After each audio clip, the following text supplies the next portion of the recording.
ఒక half an hour అక్కడ ఉంటున్నాం. వచ్చి అంతా సెట్ చేసుకొని రెడీ చేసుకొని, అందులో పిల్లలు రెడీ అవ్వాలంటే తొందరగా రెడీ అయ్యి కూర్చోలేదు కదా.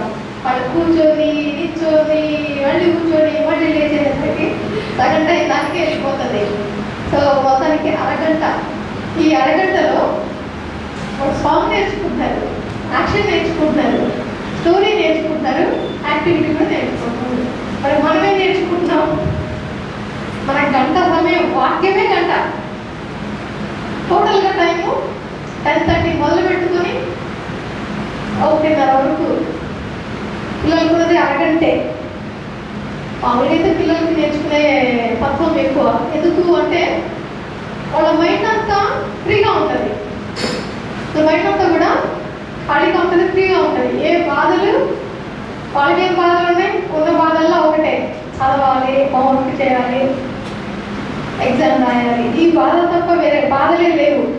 లేదంటే ఏమైనా అలకలు ఉంటే ఈ డ్రెస్ కొనిపించలేదు, ఈ బొమ్మ కొనిపించలేదు అనే అలకలు, అవి తప్ప ఇంక వేరే బాధలు ఏంటి లేవు. వాళ్ళకి అర్థం కాదు ఫస్ట్ ఆఫ్ ఆల్. ఆ బాధల గురించి వాళ్ళకు సీరియస్నెస్ తెలియదు. సో మనం కూడా అందుకే దేవుడు ఒక మాట చెప్తాడు, మనం స్వభావం ఎలా ఉండాలి. చిన్నపిల్లల లాంటి వారం అయితే వారిదే, చిన్నపిల్లలు కదా పర్లోక రాజ్యము. మనల్ని కూడా అలానే మారమంటున్నాడు దేవుడు. మనము చిన్నపిల్లలకు మారిపోవడం అంటే ఒకసారిగా నాకు ఒక 5 సంవత్సరాల అమ్మాయిలకు మారిపోవడం కాదు. కానీ వాళ్ళలాగా దేవుడి సన్నిధిలోకి వచ్చినప్పుడు కనీసం మన చింతలన్నీ ఆయన ముందు పడాలి. ఇంకా ఆలోచనలు వద్దు. ఇక దేవుడు మనతో మాట్లాడడానికి ఇష్టపడతా ఉన్నాడు. ఆయన ఆదాము అవ్వతో ప్రతి చల్లపూట వచ్చి చాలా చక్కగా మాట్లాడడానికి ఇష్టపడ్డాడు. ఆయన ఇష్టపడ్డాడు. మనము మన యొక్క పిల్లల విషయంలో చూసినట్లయితే ఆఫీస్ నుంచి తండ్రి రాగానే ఇంట్లో చిన్నపిల్లలు ఉంటే ఎలా ఉంటుంది, వాళ్ళ సౌండ్ వినిపించగానే పరిగెత్తుకుంటూ రెడీగా ఉంటారు. వాళ్ళు పరిగెత్తుకుంటూ రెడీగా వచ్చి అయితే డాడీ చక్క ఎక్కేస్తారు.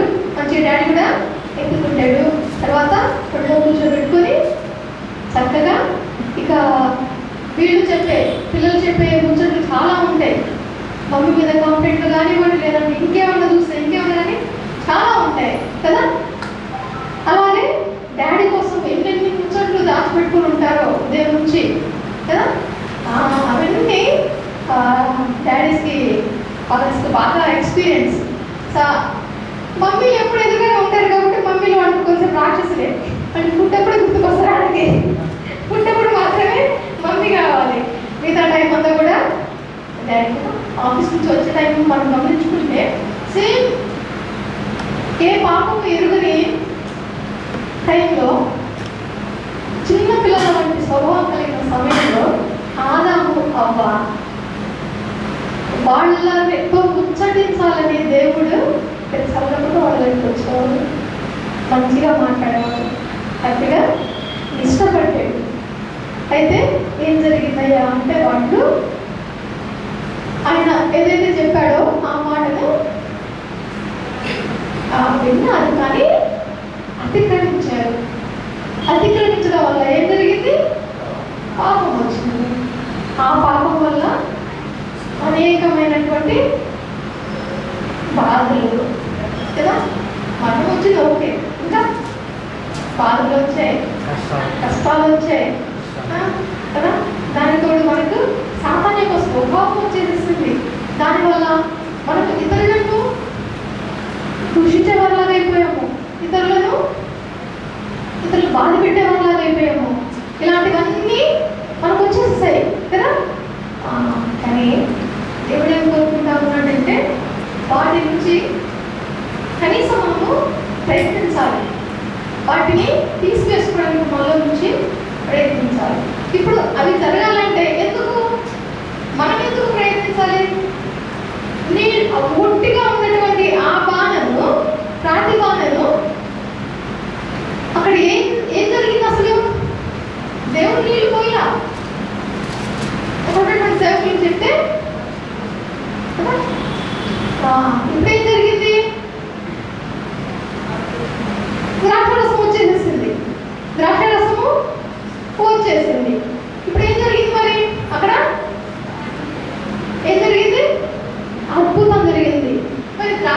ఉట్టి ద్రాక్షారసాన్ని అద్భుతంగా మార్చిన దేవుడు మన కష్టాలు ఎందుకు అద్భుతంగా మార్చాడు? మన కష్టాలు కూడా ఆయన మార్చవచ్చు కదా. ఆయనకి ఎంత పట్టింది? ఎంత పట్టిందని దేవుడికి? ఒకసారి చూద్దామా? కానాలు ఉంది, ఎక్కడుంది?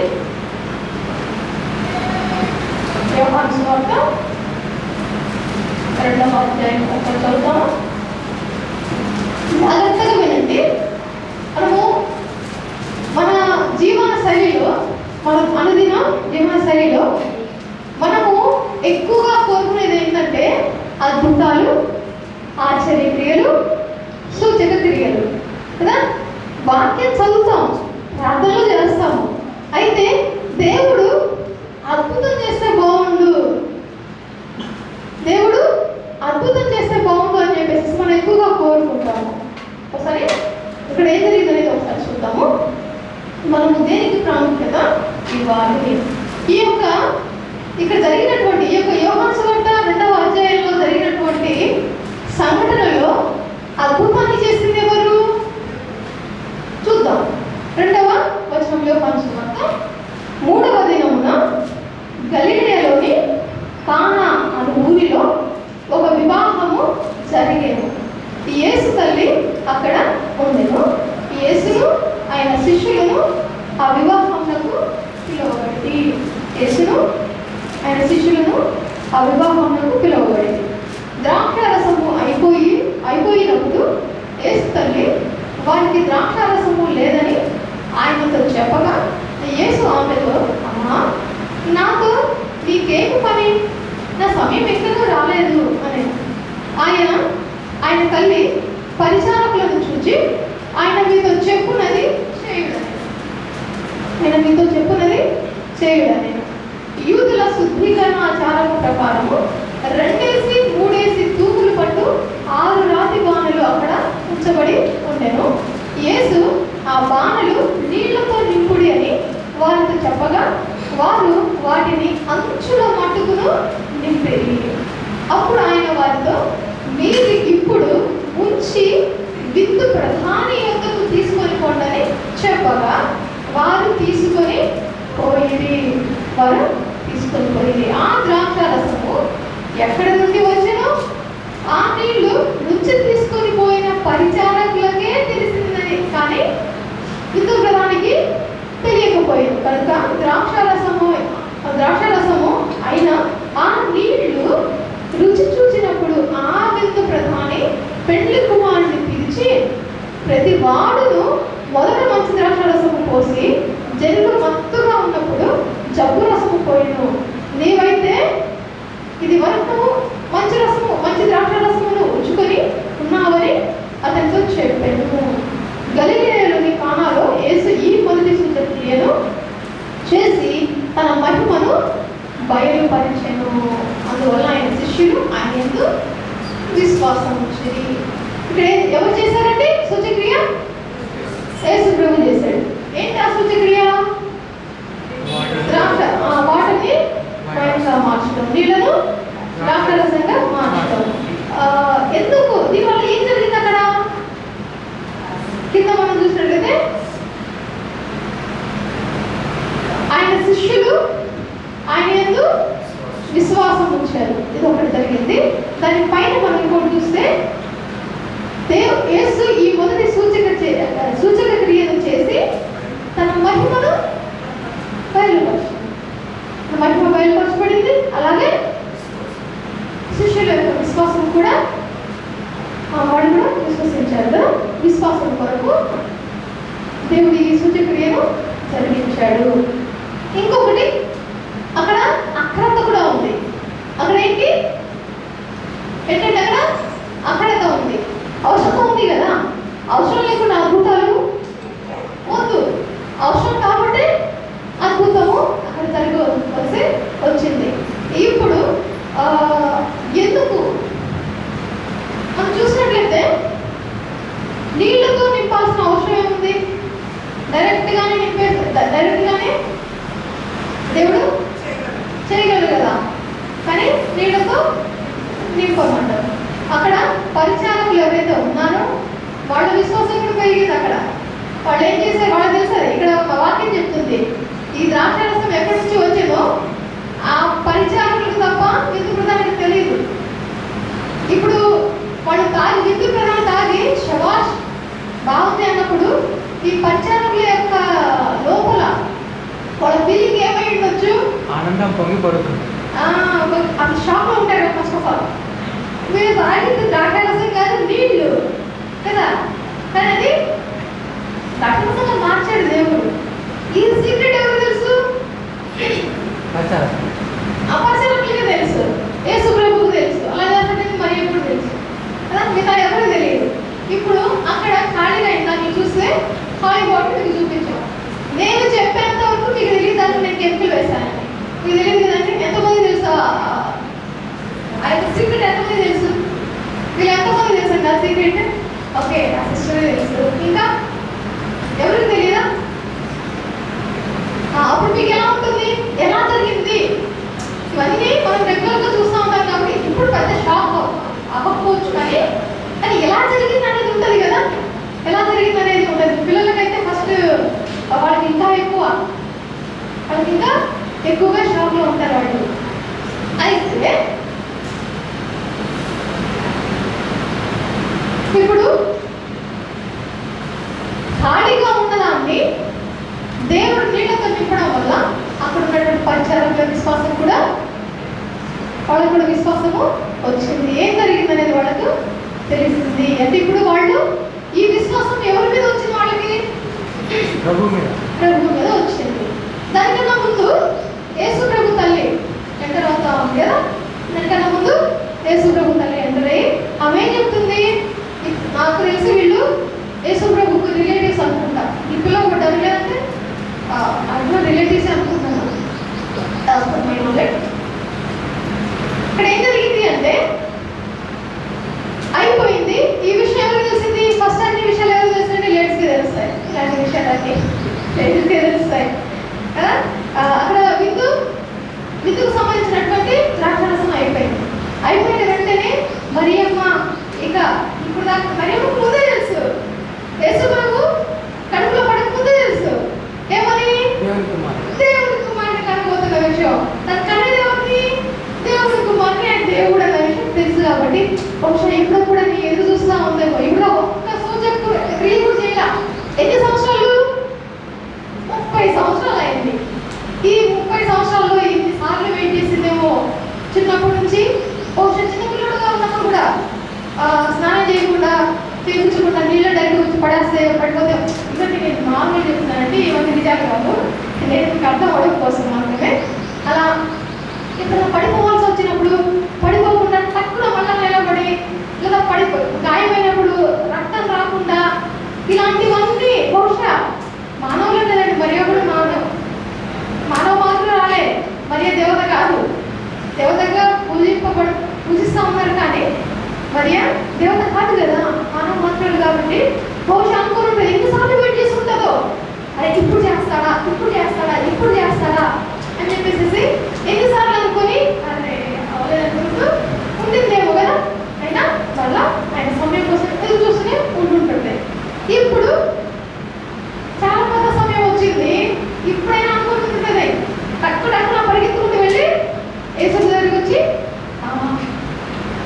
బహుశా ఇక్కడ మనకు మెన్షన్ చేయబడలేదు, కానీ మనమైతే బిడ్డ లేదా బాబు అక్కడ ఏమైపోయింది? రాక్షసం అయిపోయింది. అంటే దాని మీనింగ్ ఏంటి? అక్కడ మీనింగ్ ఏంటి? రాక్షసం అయిపోయింది అంటే ఎందుకు వేసుకొచ్చి చెప్తుంది?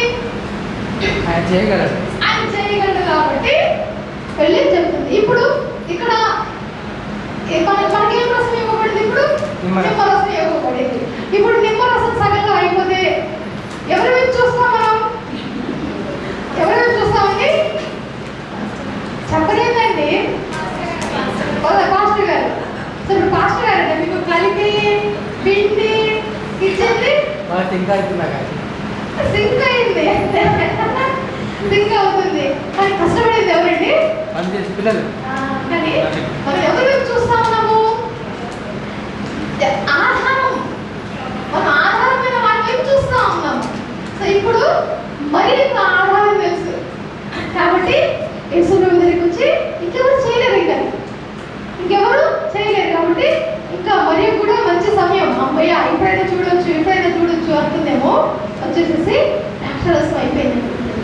అప్పుడు యేసు ప్రభు ఏమంటున్నాడు, అమ్మా నాకు నీకేం పని, నా సమయం ఇంకా రాలేదు. బహుశా దేవుడు పొలైట్ గానే చెప్పుకుంటాడు లేండి. మనకి ఇక్కడ ఇది చూస్తే కనుక చాలా హ్యాపీ అనిపిస్తుంది, కానీ పొలైట్ గానే చెప్పుకుంటాడు. సో నా టైం ఇంకా రాలేదు అని చెప్పేసి చెప్పుకుంటాడు. ఆ సమయం వరకు నువ్వు ఎదురు చూడాలి. ఇక్కడ మనం చూస్తే ఆ మాట అని ఈ సూచన క్రియ చేసేసరికి ఎంత టైం పట్టింది? కొన్ని క్షణాలే. ఇంతలో ఎందుకు చెప్పాలి అసలు దేవుడు? కొంచెం చెప్పిన వాడు వెంటనే ఎందుకు చేశాడు? మరి ఏమో హట్టబోదా? తల్లికి హట్టింగ్ ఉండదా? చేయనని చెప్పాడు కదా, ఇప్పుడు చేయనని చెప్పలేదు, నా టైం ఇంకా రాలేదన్నాడు, అని చేసేసాడు. అక్కడ 2 నిమిషాలు మనం జ్ఞాపకం చేసుకోవాలి. ఇది దేవుడికి సంబంధించిన విషయం. ఇది దేవుడికి సంబంధించిన విషయాల్లో మనుషులు కవిత చేసుకోవద్దు. ఆయన సమయం వచ్చేంత వరకు ఎదురు చూడాలి. ఇప్పుడే అయిపోవాలి సాతానా పో, ఇలాంటి మనం చెయ్యొద్దు. కొన్ని పనుల్లో మనం ప్రతి దానికి ఏమని ప్రార్థన చేస్తాం? కొంతమంది యేసు నామములో బంధిస్తున్న సాతానా పో. ఎవరండి మనం బంధించడానికి? దేవుడే వదిలేస్తే సాతానుని నువ్వు నేను ఎవరిని బంధించడానికి? ఆయన పాతాళంలో బంధిస్తాడు ఆయన. కానీ మనం ఏం చేస్తున్నాము? మనం అన్ని చోట్ల బంధించేస్తున్నాం. అసలు ఏం చేయాలి? విడుదల చేయాలి. మనం ఇప్పుడు తలనొప్పి వచ్చింది అనుకోండి, ఒక వ్యక్తి దగ్గరికి వెళ్ళి ఏమి ప్రార్థన చేయాలి? మనం తలనొప్పి పోవడం కోసం ప్రార్థన చేయాలి. అక్కడ కూడా వెళ్ళి తలనొప్పి కలిగేసే సాతాను యేసు నామములో నిన్ను బంధిస్తున్నా పో, బంధిస్తున్నా అంటే పోమంటే అనుకో కదా, నువ్వే బంధించి అంటే ఎట్లా పోయేది? పాపం న్యాయం ఉంటుందా? మార్గం ఉంటుందా? పాపం కదండి. తలనొప్పికి అపవాదికి కొన్నిసార్లు మనం చేసిన తప్పులకి. అందుకే నేను చెప్పాను, ప్రతి చల్ల కూడా దేవుడు ఏ పాపం ఎరగని సమయంలో ఆదాము దగ్గరికి అవ్వ దగ్గరికి వచ్చి మాట్లాడుకునేవాడు. వాళ్ళ సంబంధం ఎలా ఉంది? చాలా చక్కగా ఒక తండ్రికి పిల్లలకు ఉన్నటువంటి సంబంధము చాలా మంచిగా ఉంది. ఆ తర్వాత పాపం ఎంటర్ అయిన తర్వాత ఏం జరిగిందయ్యా అంటే ప్రయాస ఎక్కువైంది. సంబంధం ఉంది, తెగిపోయిన సంబంధాన్ని యేసుప్రభు మళ్ళా కలిపాడు. ఆ విషయం మనం మాట్లాడుకున్నాము. అయితే జీవితం అంతా ప్రయాసతో కూడుకున్నది అయిపోయింది. ఈ ప్రయాసతో బాధపడుతున్న మనల్ని మనుషులను దేవుడు ఏం చెప్తా ఉన్నాడు? సమస్య చెప్పండి జల్లారా. చెప్పండి, నేను మీకు ఏ ప్రజలు ప్రయాసపడి భారం మోస్తున్న సమస్త జనులారా నా యొద్దకు రండి. ఆ ప్రయాసతో కూడుకున్నటువంటి భారాన్ని ఎవరు ఇప్పుడు తొలగించేది? యేసు ప్రభు. ఆయన ఎందుకు వెళ్ళాలి? ఆయన ఎందుకు వచ్చినప్పుడు మనం ఎలా ఫీల్ అవ్వాలి? అమ్మయ్యా ఎవరి దగ్గర ఉన్నాం మనం? మరియా అక్కడ ద్రాక్షరసం అయిపోయిన వెంటనే ఎటువైపు చూసింది? టెన్షన్ పడక. ఎవరు టెన్షన్ పడి ఉంటారు? యేసు ప్రభు గురించి తెలియనటువంటి, ఆ విందు ఏర్పాటు చేసినటువంటి వివాహ కుమారుని యొక్క తండ్రి కదా, కుటుంబం, తండ్రి తండ్రితో పాటు కుటుంబం బాధపడి ఉంటారు కదా. అది మరియా హ్యాపీగా ఫీల్ అవుతుంది. ఈరోజు నేను సూచక్రియేషన్ వచ్చాను కదా. ఎందుకు తన కాన్ఫిడెంట్ ఏంటయ్యా అంటే దేవుని మీద నమ్మకం, దేవుని మీద విశ్వాసం. సో మనకు కలిగేటువంటి ప్రయాసంతో కూడినటువంటి కొన్ని విషయాలు మనం ఏం చేస్తాము అంటే ఆశ్చర్య కార్యాలు, అద్భుత కార్యాలు కోరుకుంటాం కదా. చాలా విషయాల్లో ఆశ్చర్య కార్యాలు, అద్భుత కార్యాలు కోరుకుంటాము. కానీ ఇప్పుడు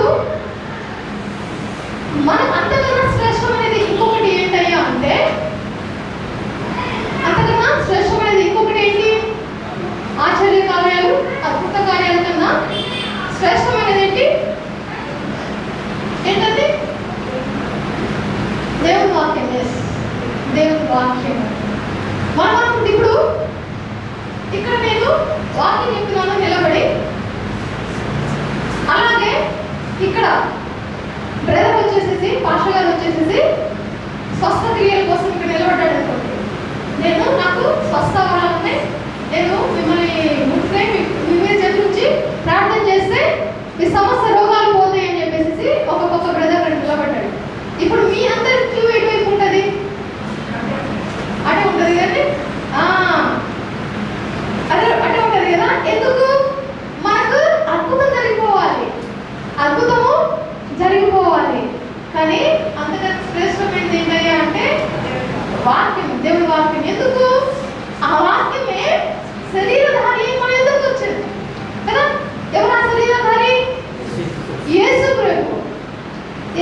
నేర్చుకున్నప్పుడు దేని గురించి మనము ప్రయాసపడాలి?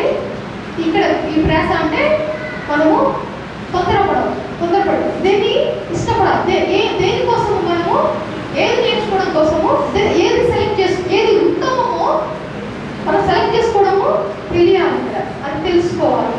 అది తెలుసుకోవాలంటే మనకు దేవుని జ్ఞానము కావాలి. ఇప్పుడు సరే, అలాంటప్పుడు మరి యేసు ప్రభు అద్భుత కార్యాలు చేయలేదా? దాదాపు 30కి మించినటువంటి అద్భుత కార్యాలు ఆయన చేశాడు కదా. మరి అలాంటప్పుడు దాంతోపాటు దేవుడు ఇంకా ఏం చేశాడు?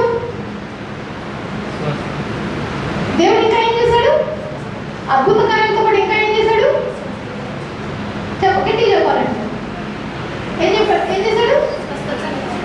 అది కూడా వస్తుంది, దీని కిందగా వస్తుంది కదా, అద్భుత కార్యాల కిందగా వస్తుంది కూడా, అద్భుతాల కిందగా వస్తాయి. ఇంకా అవన్నీ ఇవే, అదంతా ఇవిస్తే అసలు ఏంటి ఆయన అసలు ఎందుకు వచ్చాడు? ప్రాణం పెట్టాడు. ఇంకా ఇంకా ఇంకా బోధ కదా కావాల్సింది.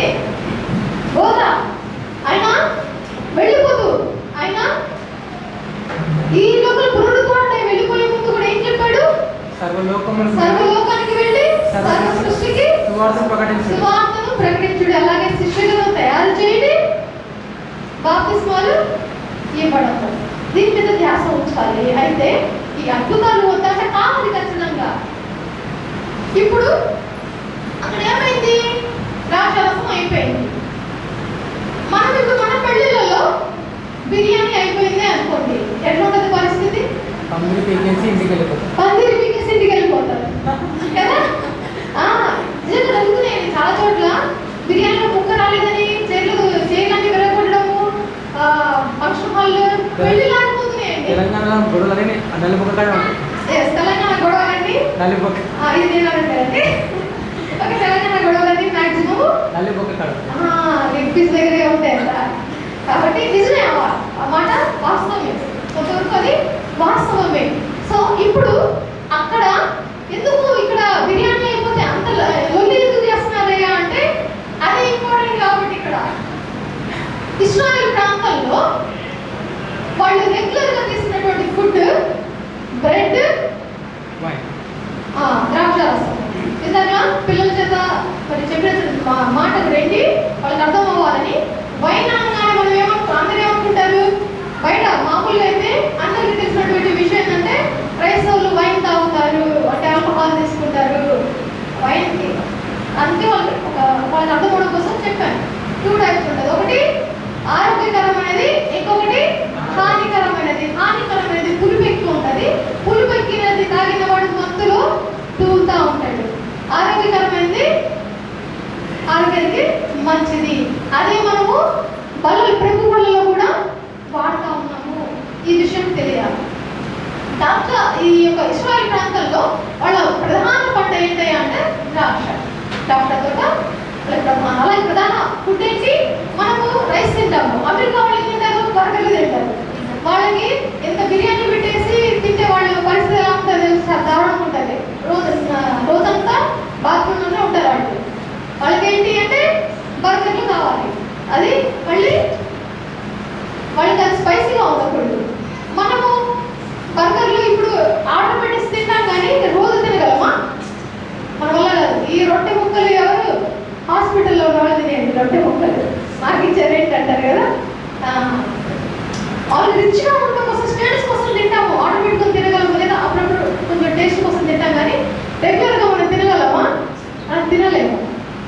అక్కడ వాళ్ళకి దొరికిన దాన్ని బట్టి వాళ్ళ మెయిన్ సోర్స్ ఏంటి? అదే కాబట్టి ద్రాక్షారసము, బ్రెడ్ కాబట్టి అవి వాళ్ళు రెగ్యులర్గా తీసుకుంటారు. అది ఇంకొకటి అక్కడ స్టేటస్ ఏంటయ్యా అంటే ద్రాక్షారసము కంపల్సరీ విందులో. ద్రాక్షారసం అయిపోయింది. ద్రాక్షారసం అయిపోయేసరికి అది తెలిసింది అంటే పెళ్లి పత్రికకి పెళ్లి కూడా ఆపేసి పోయే ఛాన్స్ ఉంది. ఇప్పుడు ఆ పెళ్లి కుమార్తె యొక్క తండ్రి పరిస్థితి ఏంటి? ఆ పెళ్లి కొడుకు యొక్క పరిస్థితి ఏంటి? అవమానకరంగా ఉంటుంది, చాలా బాధాకరంగా. కొన్ని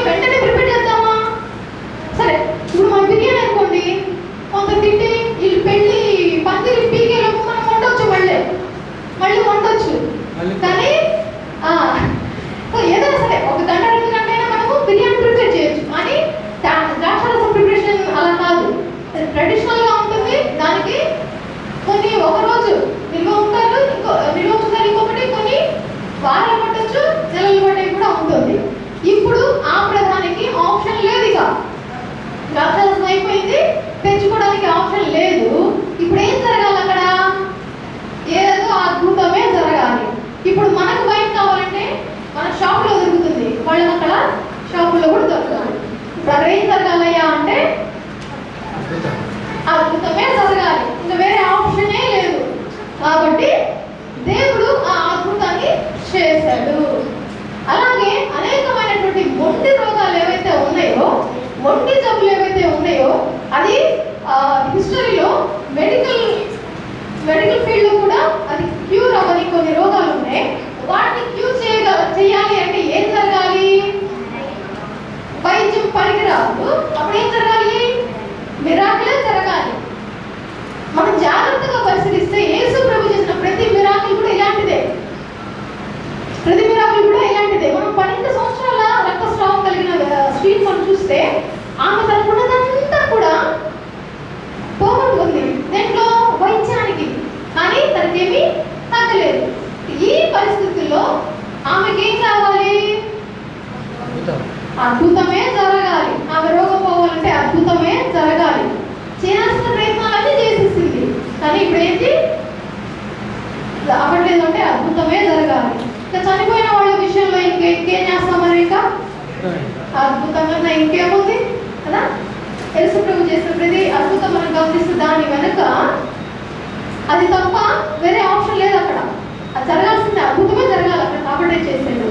మిగతా సమయాల్లో ఆయన బోధన చేస్తూ, శిష్యులకు ట్రైనింగ్ ఇస్తూ, అందరినీ ఆదరిస్తూ వెళ్తా ఉన్నాడు. ఆయన చూస్తూ ఉన్నాడు. సంస్థ భారాన్ని మోస్తున్న వాళ్ళు వీళ్ళకి ఇప్పుడు ఏం కావాలి? ఆదరణ కూడా కావాలి. వీళ్ళకి భారం కూడా తొలగించబడాలి. కాబట్టి ఆయన పనులు చేసుకుంటూ వచ్చాడు.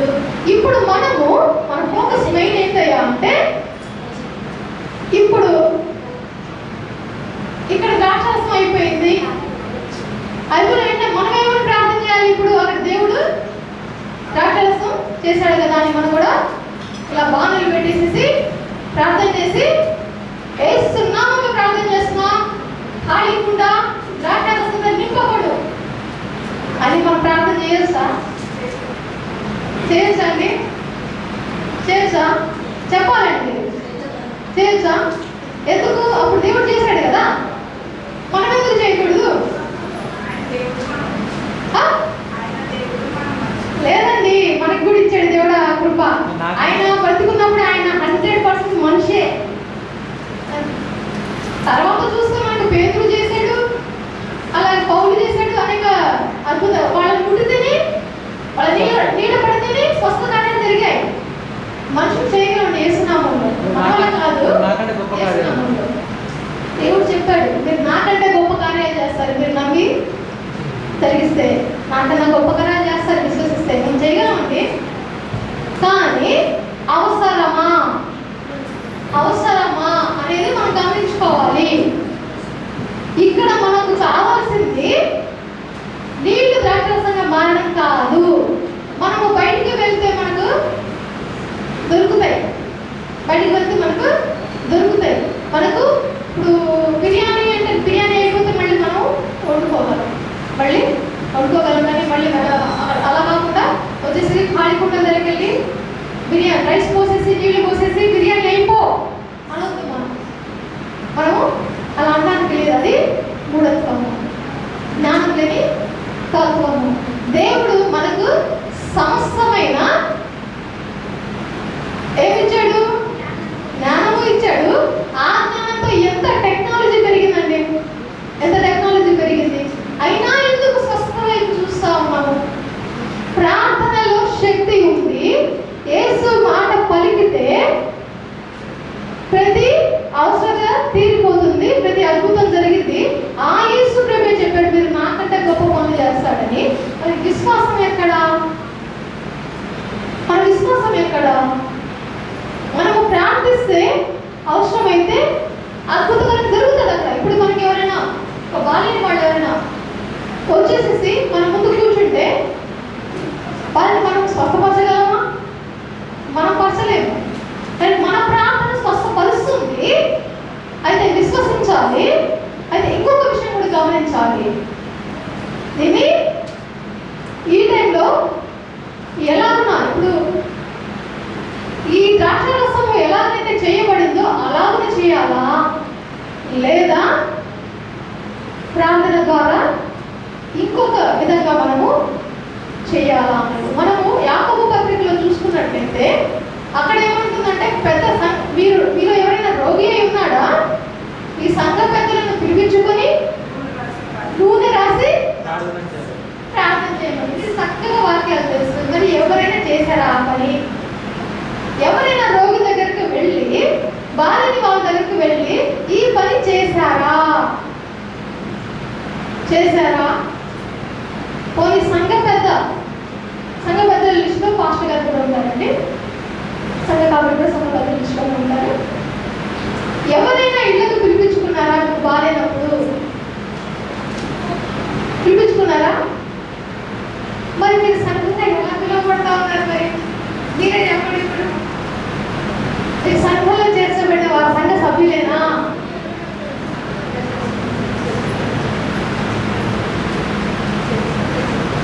మనం ఏం చేయాలండి? కానీ మనం ఏం చేస్తామంటే యూట్యూబ్ పెట్టేసుకొని అక్కడ అద్భుతాలు జరుగుతూ ఉంటే అక్కడికి పరిగెడతాము, లేదంటే వాళ్ళు ప్రార్థన చేస్తాము, మనం ఏకీభవిస్తాము. దేవుడు చెప్పాడు, మనకు ఒక సంఘాన్ని ఇచ్చాడు. మన కుటుంబ వ్యవస్థను చూసినప్పుడు మనం ఇంతకుముందు కూడా దాని గురించి మాట్లాడుతున్నాం. ఒక కుటుంబం ఏర్పడినప్పుడు ఆ కుటుంబంలో వ్యక్తిని, తండ్రిని వదిలిపెట్టి వేరే చోటికి వెళ్ళేసేసి ఆ తండ్రిని ఆశ్రయిస్తే ఎలా ఉంటుంది? ఆ తండ్రికి ఎలా ఉంటుందండి? బాధ ఉంటుందా? ఆ తండ్రి చేయగలదు కదా. అలానే పోనీ అసలు ఎక్కడికి వెళ్ళకుండా తను కూడా చెప్పకుండా తనలో తాను పెట్టుకొని బాధపడతా ఉన్నప్పుడు తండ్రి బాధపడడా? పక్కకి వెళ్ళట్లేదు, కానీ తనలో తాను పెట్టుకొని చెప్పకుండా ఉన్నప్పుడు తండ్రి బాధపడ్డా? ఆ కుమారుడు యొక్క బాధ్యత ఏంటి? సంఘ సభ్యులతో తనకున్న బాధ, కుటుంబ సభ్యులతో తనకున్న బాధను వ్యక్తపరచాలి. అప్పుడు అందరూ కలిసి ఏం చేయాలి అనే ప్లాన్ చేసుకుంటారు. దాని ప్రకారంగా దాని నెక్స్ట్ ఏం చేయాలనేది వాళ్ళు ఏం చేస్తారు? చెప్పాలండి. మన కుటుంబంలోనే మనకు ఆ పిల్లోడికి బాగాలేదనుకోండి, మనకు తెలిసింది లేదా వాడు చెప్పాడే అనుకోండి, అప్పుడు మనం ఏం చేస్తాము? హాస్పిటల్కి తీసుకెళ్తాము. ఈ హాస్పిటల్కి తీసుకెళ్ళేటప్పుడు ఇప్పుడు కుటుంబంలో ఎంతమంది నలుగురు ఉన్నారు అనుకోండి, వాడు వచ్చి చెప్పినప్పుడు డాడీ ఒక్కడే తీసుకొని పరిగెడతారా? ఇంకెవరు రియాక్ట్ అవుతారు? తల్లి నా పని కాదు, ఆయన పని కదా, ఆయన కొడుకు కదా, నా కొడుకు కాదు అని వదిలేస్తుందా? ఆయన పరిగెడతా ఉంటే ఏమో బొబ్బ పెడుతుంది కనుక ఏమో ఎక్కువ కదా. తల్లి ప్రేమ, తండ్రికి ప్రేమ ఉంటుందండి బయటికి వెళ్ళపడితే. అంటే ఏమో వాళ్ళు కొంచెం తొందరగా ఎమోషన్ బయట పెడతా ఉన్నారు స్త్రీలు కాబట్టి ఏడుపు స్టార్ట్ చేసేస్తారు. మరి నా సిబ్లింగ్ పరిస్థితి ఏంటి? సహోదరుల పరిస్థితి? వాళ్ళు ఏడవకపోవచ్చు, పరిగెత్తకపోవచ్చు, కానీ వాళ్ళకు టెన్షన్ ఉంటుంది కదా. ఇదే దేవుడు కోరుకున్నాడు సంఘంలో కూడా. ఎందుకు సార్వత్రిక సంఘము అంటా ఉన్నారంటే ఇది రావాలి. దేవుడు బాడీ ఆఫ్ క్రైస్ట్ ఏంటిది? సంఘము. ఆ సంఘంలో మనము ఉండి సంఘ సభ్యుల వలె, కుటుంబ సభ్యుల వలె మనం ప్రవర్తించినప్పుడే దేవుడు సంతోషపడతాడు. అలా కాకుండా కుటుంబంలో నలుగురు వ్యక్తులు ఉంటే నలుగురు నాలుగు మొహాల వైపు వెళ్ళిపోయి వాళ్ళినప్పుడు పంచుకోవాలి. కానీ ఎందుకులే, ఇప్పుడేమవుతుందిలే, వాళ్ళని ఇబ్బంది పెట్టడం ఎందుకులే, ఆయన అవసరమా అన్నట్లు అనుకుంటా ఉంటే ఆ కుటుంబంలో సత్సంబంధం ఉన్నట్ల ఆనాడు కనుక అవ్వ సాతాను వచ్చి శోధిస్తా ఉన్నప్పుడు ఆదాముని ఆశ్రయించినట్లయితే బాగుండేది. ఎలా ఉండేది? పాపము ఎంటర్ అవ్వకుండా బహుశా ఆగేదేమో. డిస్కషన్ జరుగుతుంది కదా. కొన్ని డిస్కషన్ జరిగిన తర్వాత మళ్ళీ దేవుడిని వీళ్ళు అడుగుతారు కదా. ఒక మార్గంలో ఒక సత్సంబంధం కలిగినటువంటి ఒక మంచి మార్గంలో వెళ్ళాలి అంటే ఏం జరగాలి? మనకు మధ్య డిస్కషన్స్ జరగాలి. మన సంఘాల్లో డిస్కషన్స్ జరుగుతున్నాయా? ఏదైనా బాగాలేనప్పుడు అందరం కూడుకుంటున్నామా? ఎవరికైనా బాగాలేనప్పుడు, లేదా మన సంఘంలో ఏదైనా ఫంక్షన్ ఉన్నప్పుడు కానివ్వండి, ఏదైనా మీటింగ్ కానీ ఇంకేదైనా ఉన్నప్పుడు, ఏదైనా అండర్స్టాండింగ్ ఉన్నప్పుడు అందరం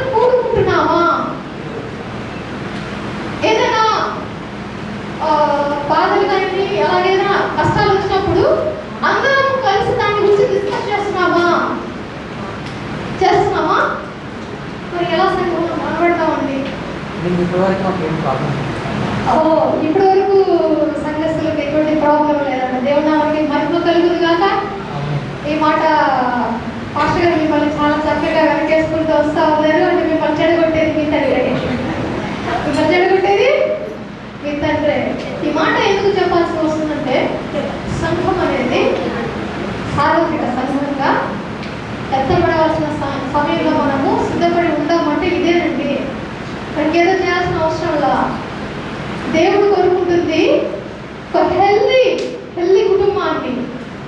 ఒక హెల్దీ కుటుంబం అంటే మనందరం మనలో మనము అన్ని డిస్కస్ చేసుకోవాలి, ఒకరికొకరిని ఆదరించుకోవాలి. అది ఎలా తెలుస్తుంది మనకు? వాక్యం చదివితే తెలుస్తుంది. అద్భుతాల వెంట పరిగెడితే రాదు. నేను మీకు ఒక ఇమేజ్ అది గ్రూప్లో కూడా పెట్టాము. మీ అందరికీ తర్వాత మీరు చూసుకోవచ్చు అని ఒకసారి సార్. అది క్లియర్ లేదు.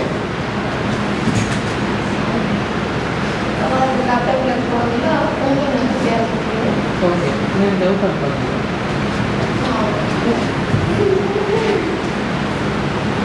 ఒకసారి చూడండి. మనకు ఒకసారి ఈ వాక్యంతో మనం ముందుకు వెళ్దాము. 1వ కొరింథీయులకు రాసిన 1వ పత్రిక 12వ అధ్యాయం ఒకసారి చూద్దామా? 12వ అధ్యాయం. నేను ఎక్కువ రిఫరెన్స్ మీకు ఇవ్వను.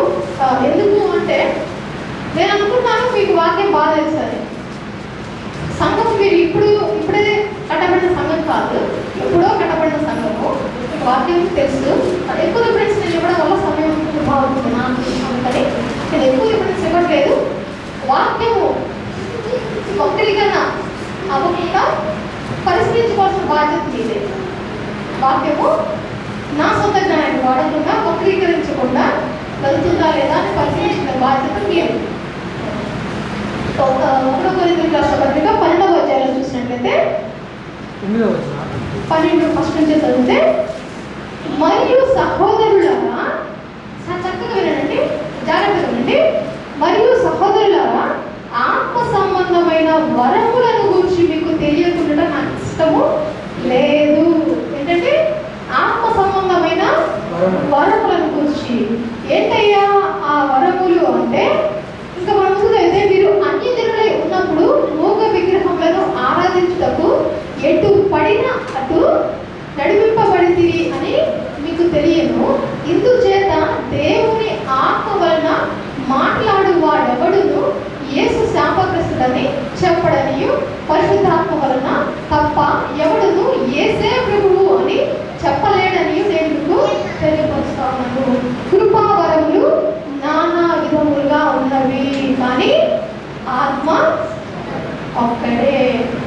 ఏం చెప్తా ఉన్నాడు పౌలు సంఘానికి రాస్తూ?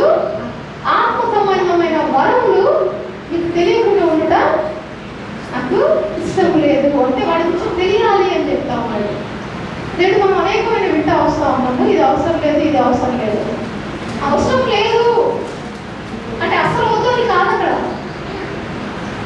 మన సొసైటీలో ఇప్పుడు మన సంఘంలో ఇక్కడ మెడికల్ డిపార్ట్మెంట్ సంబంధించిన వాళ్ళు ఎంతమంది ఉన్నారండి? నేను కూడా వెళ్తే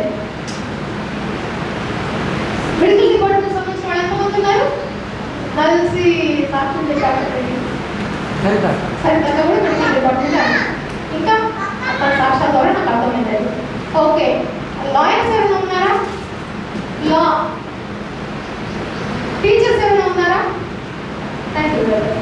ఇంకా థ్యాంక్ యూ సిస్టర్. ఇంకా మరి ఇంకా డిపార్ట్మెంట్స్ ఏమున్నాయండి? Police, very good. ఇంకా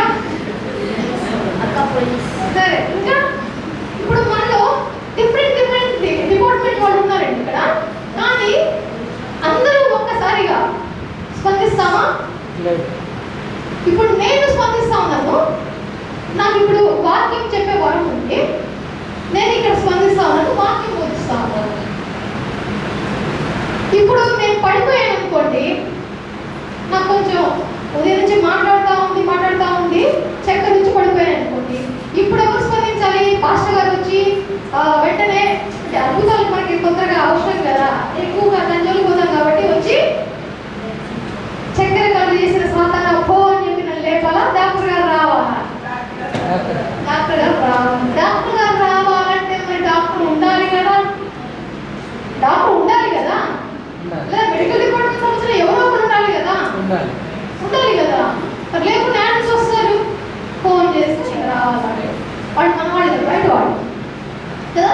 ఫోన్ ఇప్పుడు నాకు తల్లి గారు సాక్ష్యం పంచుకున్నట్టు లాంగ్ సంబంధించిన ప్రాబ్లం ఇప్పుడు తనకు హెల్ప్ కావాలంటే ఎవరు కావాలి మనకి కదా. మరి ఇప్పుడు ప్రజెంట్ లేకపోయినా లేరు, ఇప్పుడు తనకి సహాయం కావాలి, తనకి ఏమైనా తెలియాలంటే ఎక్కడి నుంచి రావాలి? మనలో లేరు కదా. ఎలా అంటే ఇప్పుడు కదా మీకు అర్థమైంది అనుకుంటున్నాను. మనలో అన్ని నేర్చుకొని ఉండాలి, అన్ని వరాలతో మనం నింపబడి ఉండాలి. అయితే అందరము అన్ని చేస్తా ఉంటే గలిబిలి అయిపోతుంది. ఎలా ఉంటుంది అనేది గందరగోళం ఏర్పడుతుంది. అవసరానికి తగినట్లు ఎవరు నియమించబడ్డారో వాళ్ళు ఆ సమయానికి ప్రవర్తించాలి, మిగతా వాళ్ళు అనుమతించాలి. కానీ ఇక్కడ సంఘానికి చెప్తా ఉన్నాడు, ఆత్మ సంబంధమైన వరములు మీకు తెలియకుండా నాకు ఇష్టం లేదు, తెలియాలి. అవి నానా విధాలు. ఎన్నయ్యా అంటే ఇక్కడ లిస్టు మీకు కనిపిస్తా ఉంది. ఆ లిస్టు చదువుతున్నట్లయితే జ్ఞాన వాక్యము, బుద్ధి వాక్యము, విశ్వాసము, స్వస్థపరచుట, అద్భుతములు, ప్రవచనములు, వివేచన,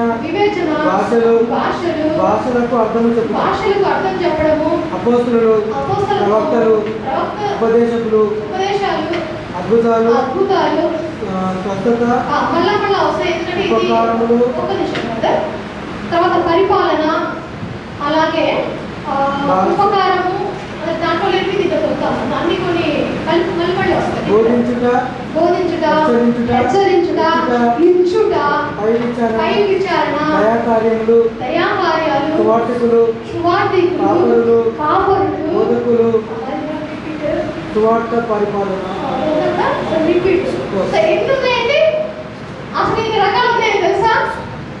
మనం అనుకుంటాం పాస్టర్, సంఘ పరిచర్య మనకి ఎవరు గుర్తుకు వస్తారండి? మనకు కనిపించలేరు, పాస్టర్ ఒక్కడే కనిపిస్తాడు. ఇంకొంచెం ముందుకు వెళ్తే సంఘ పెద్దలు కనిపిస్తారు కదా. ఇన్ని నానా ఎన్ని రకాలుగా ఉన్నాయి. మనం ఇంకొన్ని నోట్ చేసుకుంటే మీరు నోట్ చేసుకోవచ్చు. 1 కొరింథీ 12 ఈ చదివిన వాక్యము, అలాగే 12వ అధ్యాయం 8 నుంచి 28 వరకు మనము చదువుతూ ఉంటే ఈ లిస్ట్ వస్తుంది. కొరింథీయులకు రాసిన మొదటి పత్రిక 12వ అధ్యాయం ఫస్ట్ నుంచి చదివితే మనకి 28వ వచనం వరకు ఈ లిస్ట్ మీకు వస్తుంది. అలాగే ఎఫెసీ పత్రిక 4వ అధ్యాయము 3వ వచనం, ఎఫెసీ పత్రిక 4వ అధ్యాయము 3వ వచనము, అలాగే రోమ పత్రిక 12వ అధ్యాయము 6 నుంచి 8, 1వ కొరింథీయులకు రాసిన పత్రిక 7వ అధ్యాయము 8 నుంచి 9. దేవుడి చిత్తమైతే ఇవి కూడా మనము ధ్యానం చేసుకుంటాము. అయితే వీటన్నిటి ఇక్కడ ఇన్ని రకాల పరిచర్యలు ఉన్నాయి. మనలో ఒక్క పరిచర్యలైనా మనం నింపబడ్డామా? ఇది అందరికీ ఉండాలి, అందరు కలిగి ఉంటే మంచిది. అయితే అందరం ఒకసారి స్పందించాము, అవసరానికి తగ్గట్టు స్పందిస్తాము. బ్యాకప్ ఒకరు పనికి వస్తాం కదా. ఆఫీస్లో ఎలా ఉంటారండి? ఇద్దరు వర్కర్స్ ఉంటారు, ఒకళ్ళు లేకపోతే ఇంకొకళ్ళు చేస్తారు, ఇద్దరు చేర్చుకుంటారు. ఒకళ్ళు లేకపోతే ఇంకొకళ్ళు స్పందించాల్సి వస్తుంది. సో అవసరం అందరికీ ఉంది, అవసరమైనప్పుడే స్పందించాలి. కానీ ఇప్పుడు మనలో ఈ ఎవరు లేకపోతే ఎవరు స్పందించేది?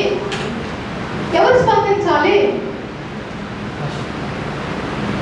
పాస్టర్ ఒకళ్ళే అన్ని చేసుకుంటూ పోవాలా? పాస్టర్ ఒకళ్ళే చేసుకుంటూ పోవాలా? పాస్టర్ కాబట్టి అందరినీ లీడ్ చేయాలి. పాస్టర్ గారు సంఘ కాపరి, ఆయన లీడింగ్లో ఉంటాడు. ఇంకా పనులు ఉన్నాయి. అందుకే అపోస్తలుల కార్యము 6వ అధ్యాయంలో సంఘ పెద్దలను డికాన్స్ ని నియమించింది. ఎందుకు అంటే మేము వాక్యం చెప్పడం మానేసి మీకు భోజనాలు ఇంత పాస్టర్ గారా మీకు నిమ్మరసం ఇచ్చింది పాస్టర్ గారా అదే కదా, పాస్టర్ గారు వాక్యం మానేసి వచ్చేసి మీకు నిమ్మరసం ఇస్తే మరి వాక్యం చెప్పేది కదా. అలాగే ఈ వరాలన్నీ కూడా జ్ఞానవాక్యం మనం ఎప్పుడు ఇతరుల వైపు చూస్తాము, ఎవరి దగ్గరికి వెళ్తే ఎవరు స్వస్థపరుస్తారా అని. మనకున్న ఇంకొక మనకి మళ్ళీ ఉన్న అజ్ఞానం ఇంకొకటి ఏంటంటే పాస్టర్ గారు మాత్రమే స్వస్థపరచగలడు, పాస్టర్ గారు మాత్రమే అద్భుత కార్యాలు చేయగలడు కాదు. విశ్వసిస్తే నీవు పొందుకుంటే నీవే చేయగలవు, నేను చేయగలను. దేవుడు అదే మాట చెప్పాడు, నాకేమో గొప్ప కార్యాలు చేస్తాను అని శిష్యుడికి చెప్పాడు. కానీ అందరికి ఇచ్చిన ఆజ్ఞ ఏంటంటే ఆయన అందరికీ చెప్తాను, ఆయన పక్షపాతం ఏం లేదు. ఇక్కడ పౌలు నానా విధాలుగా చెప్తా ఉన్నాడు, ఆ లిస్ట్ అంతా వస్తూ ఉంది. అయితే సంఘంలో మనం జ్ఞాపకం చేసుకోవాల్సింది ఇవన్నీ మనం పొందుకోవాలి. అయితే మనందరికీ ఆత్మ ఒక్కడే, అది జ్ఞాపకం చేసుకోవాలి. నేను బోధిస్తున్నా కాబట్టి నేను గ్రేట్, వాళ్ళు స్వస్థపరుస్తా ఉన్నారు కాబట్టి వాళ్ళు గ్రేట్, ప్రకాష్ వాళ్ళు గ్రేట్, లేదా ఇంకొకరు ప్రవచనాలు చెప్తా ఉన్నారు కాబట్టి ప్రవచనాలు 2 రకాలు ఉన్నాయి, ఆ ప్రవచనాలు చెప్తా ఉన్నారు కాబట్టి వాళ్ళు మనకన్నా గ్రేట్. ఇలా పరిగెత్తొద్దు, ఇలాంటి భావన కూడా లేదు. ఏ ఒక్కరు కూడా దేవుని సన్నిధిలో ఎక్కువ తక్కువ కాదు. మనమందరము కూడా బాడీ ఆఫ్ క్రైస్ట్. ఈ బాడీ ఇప్పుడు మన శరీరము దేవుని ఆలయం అయితే మన వాక్యం కూడా చెప్తుంది కదా, ఈ చెయ్యి కన్నా నేను కుడి చెయ్యి నేనే గ్రేట్, నువ్వు కాదు అని ఇది పక్కకు పోతే పరిస్థితి ఏంది? తిన పని కూడా కుడి చెయ్యి చేసుకోవాలి. కానీ చేసుకోగలదు, కానీ భారభరితం అలసిపోతుంది కదా, కొన్నాళ్ళకు చాలా పెయిన్ కూడా వచ్చే అవకాశాలు ఉన్నాయి, నష్టం జరిగే అవకాశం ఉంది. సో గమనించాలి, ప్రతి ఒక్కళ్ళు నేర్చుకొని ఉండాలి, ప్రతి ఒక్కళ్ళు పొందుకొని ఉండాలి, సమయానికి తగినట్లుగా రియాక్ట్ అవ్వాలి. అంతకు మించి ఫస్ట్ మనం నేర్చుకోవాల్సిన విషయం ఏంటంటే మనము ఒక కుటుంబంలాగా ప్రవర్తించాలి. మనము ఒక కుటుంబంలాగా ప్రవర్తించాలి. అప్పుడే మనకు సంఘము. లేని ఎడల నువ్వెవరో నేనెవరో, ఏదో నాకే వస్తున్నాము పోతా ఉన్నాము, మళ్ళీ ఈరోజు మరి వెళ్ళకపోతే చుట్టుపక్కల వాళ్ళు మనకు మంచి సాక్ష్యం ఉంటుంది కదా, క్రైస్తవులు ఆదివారం సంఘానికి పోతారు అని చెప్పేసి ఈరోజు వెళ్ళకపోతే వాళ్ళు ఏమనుకుంటారో, వెళ్ళలేదని అడుగుతారేమో, అప్పుడు సమాధానం చెప్పాల్సి వస్తుందేమో, ఇలాంటివి కదా, లేదా దేవుడు ఫీల్ అవుతాడేమో వచ్చేవాళ్ళు కూడా కొంతమంది ఉంటుంది. అలాంటి లెక్కలోకి వెళ్ళిపోతాం మనం. మనం దానికోసం కాదు పిలువబడింది, దానికోసం కాదు మనం ఏర్పరచబడింది. అలాగే ప్రతిసారి కూడా ఇక్కడ బోధను ఆవేశపూరితమైన బోధనే ఎక్స్పెక్ట్ చేయొద్దు. ఎప్పుడు కూడా బోధను ఆవేశపూరితంగానే ఎక్స్పెక్ట్ చేయొద్దు. మనకు కావాల్సింది దేవుడి జ్ఞానము, మనం నేర్చుకోవాల్సింది దేవుడి జ్ఞానము. ఆవేశంగా నేను ఊగుతూ చెప్పే మాటలు కాదు కావాల్సింది. ఆవేశం వచ్చినప్పుడు వస్తుంది, రావాల్సినప్పుడు అది ఆటోమేటిక్గా వస్తుంది. కానీ ప్రతిసారి అలానే ఊగుతూ ఉంటే అది నేను ఊగుతున్నట్టు, పట్టు తాగుతున్నట్టు, ఊపుతున్నట్టు కాదు. అది అలాంటి బోధలు కూడా ఎక్కువగా కోరుకోవద్దు. థింగ్ ఏంటంటే ఏ సమయానికి ఎలా రియాక్ట్ అవుతున్నామో దానికి మించి మనం రియాక్ట్ అయితే మనకి సూపర్ న్యాచురల్ పవర్ నడిపిస్తున్నట్లయితే. దానికి 2 రకాలు ఉన్నాయి, ఒకటి దేవుని ఆత్మ, ఇంకొకటి ఇప్పుడు దురాత్మకంగా పవర్ఫుల్ గా మానవుని ఆత్మ పనిచేస్తా ఉంది. దురాత్మకంగా ఎక్కువ పవర్ఫుల్ గా మానవుని ఆత్మ పనిచేస్తారు. దురాత్మ గడుచుకుని ఉంటుంది, వీడికి నాకన్నా బలంగా పనిచేస్తున్నాడు అని గమనించుకోవాలండి. మనకు దేవుడు జ్ఞానం ఇచ్చాడు, మంచిగా ఆయన మన ఎదురు కూర్చున్నాడు. నేర్చుకోవాలి, ఎదగాలి. ఆయన సన్నిధిలో ఆయన మన పరాన్నమ్మకమైన దాసుడా. అది ఒక్క కాపరికే కాదు, అది మనందరికీ చెందుతుంది. బాగా నమ్మకం దాచాలా? లేదా ఆ టైంలో మనము వెళ్ళి డోర్ కొడితే నువ్వెవరో నాకు తెలియదనే మాట కదా రావాల్సింది. నా ప్రియ సంఘమా, లోపలికి రా, నాతో నీవును నీతో కలిసి నేను ఎందు చేద్దాము అనే మాట రావాలి. అంతేగాని ఎవరో నాకు తెలియదనే మాట రాకూడదు. అది రాకూడదు అంటే సంఘంగా మనము అన్ని పరిచర్యలో మనం పాల్గొనాలి. అన్ని పరిచర్యలో మనం పాల్గొనాలి. ఒక కుటుంబంలాగా మనము ఉండాలి. ఈ మాటలు కథనీయాలి అనుకున్నాను. దేవుడి మాటలు ఆశీర్వదించుకోగా మన కుటుంబంలో, మన సంఘంలో ఇవన్నీ ఫలింపజేయడం కాక ప్రార్థన చేసుకుందాము. ఫలించుకున్నట్లయితే భక్తులుగా అబ్బోన్నతుగా యేసయ్యా మీకు వందనాలు, స్తోత్రం తండ్రి. గొప్ప దేవుడా, ఆశ్చర్యకరుడు తండ్రి, అద్భుతకరుడు రాజా. ఇది మీరు మాకు సూటిగా మాట్లాడాలని మేము నమ్ముతాము, విశ్వసిస్తూ ఉన్నాం తండ్రి. మీరు మాకు అనేక విషయాలు గుర్తిస్తూ ఉన్నారు.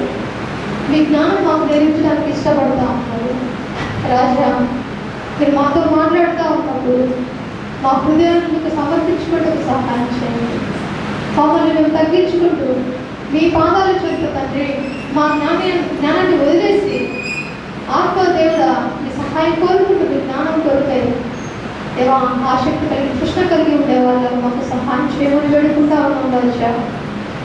రావునయ్యా, ఎవరికి వారి వలె ఉండకుండా సంఘంగా ఒక కుటుంబ సభ్యుల వలె ఒకరికొకరు ఆదరించుకుంటూ, ఒకరికి ఒకరు బుద్ధి చెప్పుకుంటూ, ఒకరికొకరు హెచ్చరించుకుంటూ సంపూర్ణమైన సంఘము వలె సార్వత్రిక సంఘంగా మేము ఎత్తబడిలాగున మీకు మాకు దయచేయటకు దేవా ఈ మాటలన్నీ మాకు తెలియవలసినందుకే మీకు వందనాలు, స్తోత్రాలు చెల్లిస్తా ఉన్నాం రాజా. ఈ యొక్క సమయంలో తండ్రి మరొక మారు నన్ను కూడా ఏ యోగ్యత లేనప్పటికీ మీరు వాడుకున్నందుకే వందనాలు, స్తోత్రాలు చెల్లిస్తా ఉన్నాను తండ్రి. ఇదిగో దేవా మా సంఘాన్ని ఆశీర్వదించండి, మా సంఘాన్ని బలపరచండి. మా సంఘంలో అనేక కార్యములు జరగాలి. అందరూ ప్రతి విధమైన ఆత్మవరాలను పొందుకొని ఉండాలయ్యా. సహాయం చేయండి తండ్రి. అవసరానికి తగినట్టుగా మేము క్రియాకలకు మాకు సహాయం చేయండి. అవసరానికి తగినట్టుగా మేము వాడుకుంటూ మాకు సహాయం చేయండి.